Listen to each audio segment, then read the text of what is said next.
ओम शांति। आज 8 जनवरी 2025 के बाबा के अनमोल मधुर महावाक्य सुनेंगे। आज की मुरली में बाबा कहे, तुम बच्चों को अपने आप ही राज तिलक देना है। कैसे देंगे? तो बाबा की जो शिक्षाएं हैं, श्रीमत है, उस श्रीमत को अच्छी तरह धारण करनी है, उसके हिसाब से चलना है, कर्म करना है। दूसरा, बाबा कहे फॉलो फादर करो।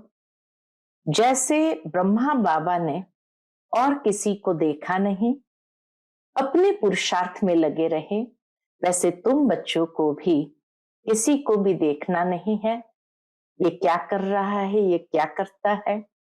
बाबा कहे मन मना भाव हो करके आगे बढ़ते जाना है। और तीसरी बात बाबा ने कही कि योग और पढ़ाई, इसी से तुम बेगर से प्रिंस बनते हो। तो अपने आप को राज तिलक देने के लिए ये 3 बातों को जीवन के अंदर धारण करना है। सुनते हैं आज के बाबा के अनमोल मधुर महावाक्य। ओम शांति। मीठे बच्चे, बाप की श्रीमत तुम्हें 21 पीढ़ी का सुख दे देती है। इतनी न्यारी मत बाप के सिवाय कोई दे नहीं सकता। तुम श्रीमत पर चलते रहो। आज की मुरली से प्रश्न है, अपने आप को राज तिलक देने का सहज पुरुषार्थ क्या है? उत्तर, पहला, अपने आप को राज तिलक देने के लिए बाप की जो शिक्षाएं मिलती है उन पर अच्छी रीति चलो। इसमें आशीर्वाद व कृपा की बात नहीं है। दूसरी बात, फॉलो फादर करो। दूसरे को नहीं देखना है, मन मना भाव, इससे अपने को आप ही तिलक मिलता है। और तीसरा, पढ़ाई और याद की यात्रा से तुम बेगर टू प्रिंस बनते हो। आज की मुरली से पहले गीत बजा है ओम नमः शिवाय। ओम शांति। जब बाप और दादा ओम शांति कहते हैं तो 2 बार भी कह सकते हैं, क्योंकि दोनों एक में है। एक है अव्यक्त, दूसरा है व्यक्त। दोनों इकट्ठा है। 2 का इकट्ठा आवाज भी होता है, एक साथ में भी बोलते हैं, अलग अलग भी हो सकता है। यह एक वंडर है। बाबा कहे यह एक वंडर है। दुनिया में यह कोई नहीं जानते कि परम पिता परमात्मा इनके शरीर में बैठ ज्ञान सुनाते हैं। यह कहां भी लिखा हुआ नहीं है। बाप ने कल्प पहले भी कहा था, अभी भी कहते हैं कि मैं इस साधारण तन में बहुत जन्म के अंत में इनमें प्रवेश करता हूं, इनका आधार लेता हूं। गीता में कुछ न कुछ ऐसे वर्जन्स है जो कुछ रियल भी है। बाबा गीता की बात जब कहते हैं तो गीता में ये बात लिखा है कि मैं अति साधारण रूप में आता हूं, जिस कारण मूढ़मती मनुष्य मुझे पहचान नहीं सकते हैं। और कोटों में कोई में भी कोई विरला मेरे यथार्थ स्वरूप को जानकर, पहचान कर मेरी शरण ग्रहण कर लेते हैं। तो बाबा भी कहे मैं इनके बहुत जन्म के अंत के जन्म में, जब एकदम साधारण है, तब मैं इनमें प्रवेश करता हूं। गीता में कुछ न कुछ ऐसे वर्जन्स है जो कुछ रियल भी है।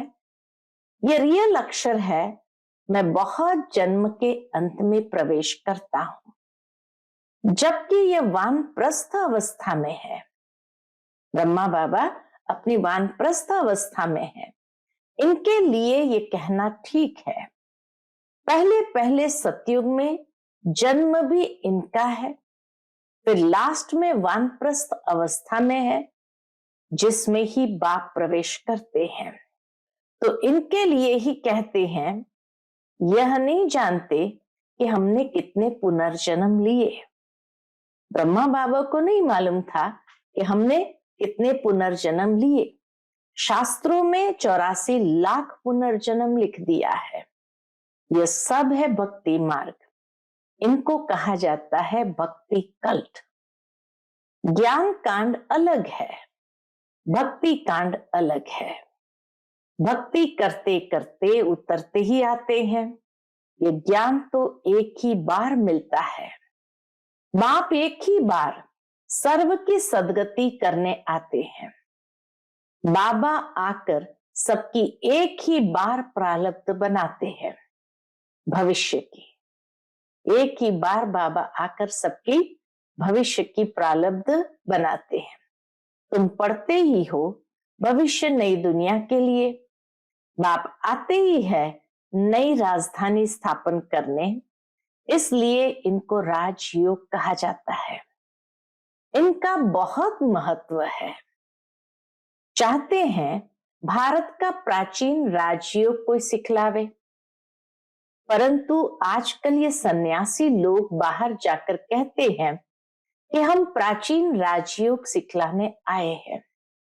तो वह भी समझते हैं हम सीखे, क्योंकि समझते हैं योग से ही पैराडाइज स्थापन हुआ था। बाप समझाते हैं योग बल से तुम पैराडाइज के मालिक बनते हो। पैराडाइज स्थापन किया है बाप ने। कैसे स्थापन करते हैं वह नहीं जानते। ये राजयोग रूहानी बाप ही सिखलाते हैं, जिस्मानी कोई मनुष्य सिखला ना सके। आजकल एडल्ट्रेशन, करप्शन तो बहुत है ना, इसीलिए बाप ने कहा मैं पतितों को पावन बनाने वाला हूं। जरूर फिर पतित बनाने वाला भी कोई होगा। अभी तुम जज करो, बरोबर ऐसे है ना। पतित बनाने वाला भी तो कोई होगा ना। मैं ही आकर सभी वेदों शास्त्रों आदि का सार सुनाता हूं। ज्ञान से तुमको 21 जन्म का सुख मिलता है। भक्ति मार्ग में है अल्पकाल क्षणभंगुर सुख। यह है 21 पीढ़ी का सुख जो बाप ही देते हैं। बाप तुमको सदगति देने के लिए जो श्रीमत देते हैं वह सबसे न्यारी है। यह बाप सबकी दिल लेने वाला है।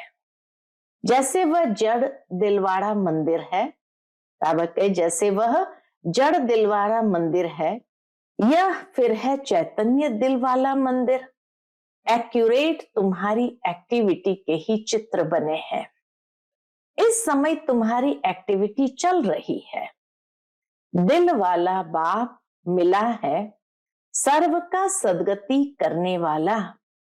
दिल वाला बाप है ही सर्व का सदगति करने वाला, सर्व का दुख हर कर सुख देने वाला। कितना ऊंचते ऊंच गाया हुआ है। ऊंचते ऊंच है भगवान शिव की महिमा। बल चित्रों में शंकर आदि के आगे भी शिव का चित्र दिखाया है। वास्तव में देवताओं के आगे शिव का चित्र रखना तो निषेध है। देवताओं को तो शिव बाबा के बारे में कुछ भी पता नहीं। भक्ति न देवताएं करते हैं, न सन्यासी कर सकते हैं। वह है ब्रह्मज्ञानी तत्वज्ञानी। सन्यासी है ब्रह्मज्ञानी तत्वज्ञानी। जैसे ये आकाश तत्व है, वैसे ये ब्रह्म तत्व है। वह बाप को तो याद करते नहीं, न उनको यह महामंत्र मिलता है। यह महामंत्र बाप ही आकर संगम युग पर देते हैं। सर्व का सदगति दाता बाप एक ही बार आकर मन मना भव का मंत्र देते हैं। बाप कहते बच्चे, देह सहित देह के सब धर्म त्याग, अपने को अशरीरी आत्मा समझ मुझ बाप को याद करो। कितना सहज समझाते हैं। रावण राज्य के कारण तुम सब देह अभिमानी बने हो। अभी बाप तुमको आत्म अभिमानी बनाते हैं। अपने को आत्मा समझ मुझ बाप को याद करते रहो, तो आत्मा में जो खाद पड़ी है वह निकल जाए। सतो प्रधान से सतो में आने से कलाएं कम होती है ना। सतो प्रधान स्टेज से जैसे सतो में आते हैं तो कलाएं कम होती है ना। सोने की भी कैरेट होती है ना। अभी तो कलयुग अंत में सोना देखने में भी नहीं आता। सतयुग में तो सोने के महल होते हैं। कितना रात दिन का फर्क है। उसका नाम ही है गोल्डन एजेड वर्ल्ड। वहां ईंट पत्थर आदि का काम नहीं होता। बिल्डिंग बनती है तो उसमें भी सोने चांदी के सिवाय और कीचड़ पट्टी नहीं होती। सतयुग के महल बनते हैं, वहां सोने चांदी के सिवाय और कोई कीचड़ पट्टी नहीं होती। वहां साइंस से बहुत सुख है। यह भी ड्रामा बना हुआ है। इस समय साइंस घमंडी है। सतयुग में घमंडी नहीं कहेंगे। वहां तो साइंस से तुमको सुख मिलता है। यहां है अल्पकाल का सुख, फिर इससे ही बड़ा भारी दुख मिलता है। बॉम्ब्स आदि ये सब विनाश के लिए बनाते रहते हैं। बॉम्ब्स बनाने के लिए दूसरों को मना करते हैं, फिर खुद बनाते रहते हैं। समझते भी है इन बॉम्ब से हमारी ही मौत होनी है, लेकिन फिर भी बनाते रहते हैं। तो बुद्धि मारी हुई है ना। बाबा कहे बुद्धि मारी हुई है ना। ये सब ड्रामा में नूंद है। बनाने के सिवाय रह नहीं सकते। मनुष्य समझते हैं इन बॉम्ब से हमारा ही मौत होगा, परंतु पता नहीं कि कौन प्रेरित कर रहा है। हम बनाने बिगर रह नहीं सकते। साइंटिस्ट भी कहते हम बनाने बिगर रह नहीं सकते, जरूर बनाना ही पड़े। विनाश की भी ड्रामा में नूंद है। कितना भी भल कोई पीस प्राइज दे, परंतु पीस स्थापन करने वाला एक बाप ही है। शांति का सागर बाप ही शांति सुख पवित्रता का वर्षा देते हैं। सतयुग में है बेहद की संपत्ति। वहां तो दूध की नदियां बहती है। विष्णु को क्षीर सागर में दिखाते हैं, यह भेंट की जाती है। कहां वह क्षीर सागर, कहां ये विषय सागर। भक्ति मार्ग में फिर तालाब आदि बनाकर उसमें पत्थर पर विष्णु को सुला देते हैं। क्षीर सागर में जैसे विष्णु लेटा हुआ है। भक्ति में कितना खर्चा करते हैं, कितना waste of time waste of money करते हैं। देवियों की मूर्तियां इतना खर्चा कर बनाते हैं, फिर समुद्र में डाल देते हैं, तो पैसे वेस्ट हुए ना। यह है गुड़ियों की पूजा। कोई के भी ऑक्यूपेशन का किसको भी पता नहीं है। अभी तुम किसके भी मंदिर में जाओ तो तुम हर एक का ऑक्यूपेशन जानते हो। बच्चों को मना नहीं है कहां भी जाने की। आगे तो बेसमझ बनकर जाते थे, अभी सेंसिबल बनकर जाते हो। तुम कहेंगे हम इनके 84 जन्म को जानते हैं। हम ब्रह्मा बाबा के 84 जन्म को जानते हैं। भारतवासियों को तो श्री कृष्ण के जन्म का भी पता नहीं है। क्यों पता नहीं है? एक तरफ तो दिखाते जेल में जन्म हुआ और प्रकाश ही प्रकाश हो गया, सारे ताले टूट गए, और दूसरी ओर दिखाते हैं पीपल के पत्ते पर सागर में कृष्ण आता है। अब सही कौन सा है? सागर में पीपल के पत्ते पर तैरता हुआ आता है या जेल में जन्म हुआ? इसलिए बाबा कहे भारतवासियों को तो श्री कृष्ण के जन्म का भी पता नहीं है। तुम्हारी बुद्धि में ये सारी नॉलेज है। नॉलेज सोर्स ऑफ इनकम है। वेद शास्त्र आदि में कोई एम ऑब्जेक्ट नहीं है। स्कूल में हमेशा एम ऑब्जेक्ट होती है। इस पढ़ाई से तुम कितने शाहूकार बनते हो। ज्ञान से होती है सदगति। इस नॉलेज से तुम संपत्तिवान बनते हो। तुम कोई भी मंदिर में जाएंगे तो झट समझेंगे ये किसका यादगार है। जैसे दिलवाड़ा मंदिर है, वह है जड़, यह है चैतन्य। हूबहू जैसे यहाँ झाड़ में दिखाया है, वैसा मंदिर बना हुआ है। नीचे तपस्या में बैठे हैं, झाड़ के चित्र में भी नीचे तपस्या में बैठे हैं, ऊपर छत में सारा स्वर्ग है। बहुत खर्चे से बनाया हुआ है। यहां तो कुछ भी नहीं है। भारत 100% सॉल्वेंट पावन था, अभी भारत 100% इनसॉल्वेंट पतित है, क्योंकि यहाँ सब विकार से पैदा होते हैं। बाबा कहे यहाँ हर कोई विकार से ही पैदा होते हैं। वहां गंदगी की बात ही नहीं होती। गरुड़ पुराण में रोचक बातें इसलिए लिखी है कि मनुष्य कुछ सुधरे। गरुड़ पुराण में रोचक बातें इसलिए लिखी है कि कैसे कर्मों की सजाएं मनुष्य को भोगनी पड़ती है, ताकि वो सुनकर मनुष्य कुछ सुधरे। परंतु ड्रामा में मनुष्य का सुधरना है नहीं। अभी ईश्वरीय स्थापना हो रही है, अभी ईश्वरीय स्थापना हो रही है। ईश्वर ही स्वर्ग स्थापन करेंगे ना, उनको ही हेवनली गॉड फादर कहा जाता है। बाप ने समझाया है, वह लश्कर जो लड़ते हैं वह सब कुछ करते हैं राजा रानी के लिए। सारा लश्कर राजा रानी को ही प्रोटेक्ट करते हैं, उनको बचाते हैं। यहां तुम माया पर जीत पाते हो अपने लिए।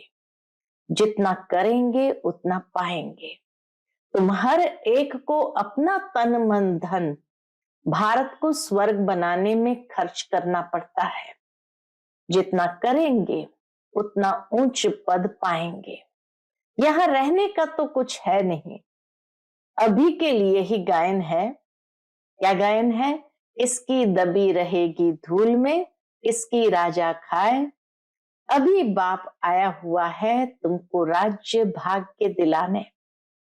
कहते हैं अब तन मन धन सब इसमें लगा दो।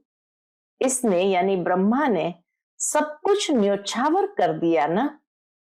इनको कहा जाता है महादानी।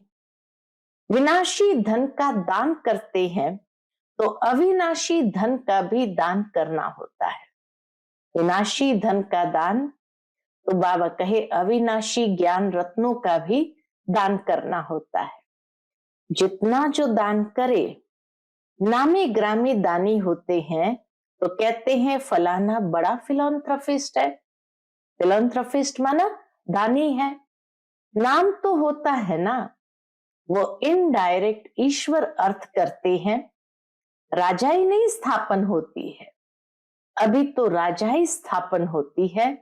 इसलिए कंप्लीट फिलॉन्थ्रफिस्ट बनना है, कंप्लीट महादानी बनना है। भक्ति मार्ग में गाते भी है, हम वारी जाएंगे वारी जाएंगे। इसमें खर्चा कुछ नहीं है।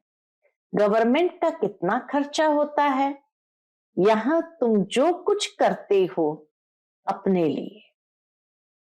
फिर चाहे 8 की माला में आओ, चाहे 108 में आओ, चाहे 16,108 में, पास विथ ऑनर बनना है। ऐसा योग कमाओ, बाबा कहे ऐसा योग कमाओ जो कर्मातीत अवस्था को पालो। ऐसी योग की कमाई करे और आत्मा शुद्ध पावन बन जाए जो कर्मातीत अवस्था को पालो। फिर कोई सजा न खाओ। तुम सब हो वॉरियर्स।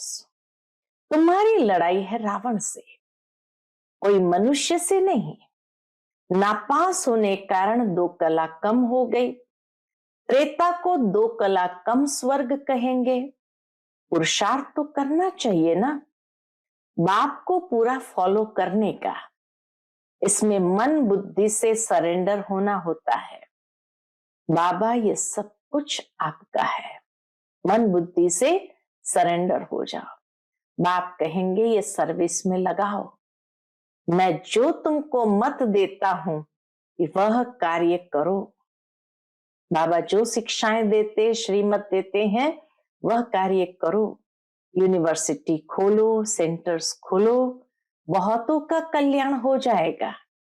सिर्फ ये मैसेज देना है, बाप को याद करो और वर्षा लो। मैसेंजर, पैगंबर तुम बच्चों को कहा जाता है। सबको ये मैसेज दो कि बाप ब्रह्मा द्वारा कहते हैं कि मुझे याद करो, तो तुम्हारे विकर्म विनाश होंगे, जीवन मुक्ति मिल जाएगी। अभी है जीवन बंद, फिर जीवन मुक्त होंगे। बाप कहते हैं मैं भारत में ही आता हूं, यह ड्रामा अनादि बना हुआ है। कब बना, कब पूरा होगा, ये प्रश्न नहीं उठ सकता। यह तो ड्रामा अनादि चलता ही रहता है। आत्मा कितनी छोटी बिंदी है, उसमें यह अविनाशी पाठ नूंदा हुआ है। कितनी गुह्य बातें हैं। स्टार मिसल छोटी बिंदी है। माताएं भी यहां मस्तक पर बिंदी देती है। अभी तुम बच्चे पुरुषार्थ से अपने आप को राज तिलक दे रहे हो। तुम बाप की शिक्षा पर अच्छी रीति चलेंगे तो जैसे कि तुम अपने को राज तिलक देते हो, ऐसे नहीं कि इसमें आशीर्वाद व कृपा होगी, तुम ही अपने को राज तिलक देते हो। असल में यह राज तिलक है, फॉलो फादर करने का पुरुषार्थ करना है, दूसरों को नहीं देखना है। यह है मन मना भाव, जिससे अपने को आप पे ही तिलक मिलता है। बाप नहीं देते हैं, बाप नहीं देते हैं। राज तिलक हम अपने आप को देते हैं, जितना मन मना भाव होते हैं उससे। बाप नहीं देते हैं। यह है ही राजयोग। तुम बेगर टू प्रिंस बनते हो तो कितना अच्छा पुरुषार्थ करना चाहिए, फिर इनको भी फॉलो करना है। ये तो समझ की बात है ना। पढ़ाई से कमाई होती है, जितना जितना योग उतनी धारणा होगी। योग में ही मेहनत है, इसीलिए भारत का राजयोग गाया हुआ है। बाकी गंगा स्नान करते करते तो आयु भी चली जाए तो भी पावन बन न सके। भक्ति मार्ग में ईश्वर अर्थ गरीबों को देते हैं। यहां फिर खुद ईश्वर आकर गरीबों को ही विश्व की बादशाही देते हैं। गरीब निवास है ना। भारत जो 100% सॉल्वेंट था, वह इस समय 100% इंसॉल्वेंट है। दान हमेशा गरीबों को दिया जाता है। बाप कितना ऊंच बनाते हैं, ऐसे बाप को गाली देते हैं। बाप कहते ऐसे जब ग्लानि करते हैं तब मुझे आना पड़ता है। जब परमात्मा की ग्लानि करने लगे, माना इससे बड़ा अधर्म और क्या हो सकता, तो बाप को आना पड़ता है। यह भी ड्रामा बना हुआ है। ये बाप भी है, टीचर भी है। सिख लोग कहते हैं सतगुरु अकाल। बाकी भक्ति मार्ग के गुरु तो ढेर है। अकाल को तख्त सिर्फ यह मिलता है। तुम बच्चों का भी तख्त यूज करते हैं, कहते हैं मैं इनमें प्रवेश कर सबका कल्याण करता हूं। इस समय इनका यह पाठ है। ये बड़ी समझने की बातें हैं, नया कोई समझ न सके। अच्छा, मीठे मीठे सिकिलदे बच्चों प्रति माता पिता बाप दादा का याद प्यार और गुड मॉर्निंग। रूहानी बाप के रूहानी बच्चों को नमस्ते। हम सब रूहानी बच्चों की रूहानी माता पिता बाप दादा को याद प्यार, गुड मॉर्निंग और नमस्ते नमस्ते। शुक्रिया बाबा, शुक्रिया। आज की मुरली से धारणा के लिए मुख्य सार है। पहली पॉइंट, अविनाशी ज्ञान धन का दान कर महादानी बनना है। जैसे ब्रह्मा बाप ने अपना सब कुछ इसमें लगा दिया, ऐसे फॉलो फादर कर राजाई में उच्च पद लेना है। दूसरी पॉइंट, सजाओं से बचने के लिए ऐसा योग कमाना है जो कर्मातीत अवस्था को पाले। पास विथ ऑनर बनने का पूरा पूरा पुरुषार्थ करना है, दूसरों को नहीं देखना है। आज का बाप दादा का मधुर वरदान हम बच्चों के प्रति है, कड़े नियम और दृढ़ संकल्प द्वारा अलबेलेपन को समाप्त करने वाले ब्रह्मा बाप समान अथक भव। कड़े नियम और दृढ़ संकल्प द्वारा अलबेलेपन को समाप्त करने वाले ब्रह्मा बाप समान अथक भव। ब्रह्मा बाप समान अथक बनने के लिए अलबेलेपन को समाप्त करो। इसके लिए कोई कड़ा नियम बनाओ, दृढ़ संकल्प करो, अटेंशन रूपी चौकीदार सदा अलर्ट रहे, तो अलबेलापन समाप्त हो जाएगा। पहले स्व के ऊपर मेहनत करो, फिर सेवा में, तब धरनी परिवर्तन होगी। अभी सिर्फ कर लेंगे हो जाएगा, इस आराम के संकल्पों के डनलप को छोड़ो, करना ही है। यह स्लोगन मस्तक में याद रहे तो परिवर्तन हो जाएगा। आज का स्लोगन है, समर्थ बोल की निशानी है। समर्थ बोल की निशानी है जिस बोल में आत्मिक भाव और शुभ भावना हो। समर्थ बोल किसको कहेंगे? जिस बोल में आत्मिक भाव और शुभ भावना हो।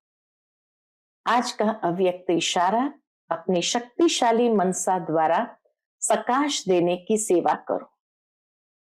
जितना जितना समय समीप आता जा रहा है, उतना व्यर्थ संकल्प भी बढ़ रहे हैं, लेकिन ये चुकतू होने के लिए बाहर निकल रहे हैं। उन्हों का काम है आना और आपका काम है उड़ती कला द्वारा, प्रकाश द्वारा परिवर्तन करना। घबराओ नहीं, उसके सेक में नहीं आओ। बाबा कहे, उन व्यर्थ संकल्पों के सेक में नहीं आओ। अच्छा, ओम शांति।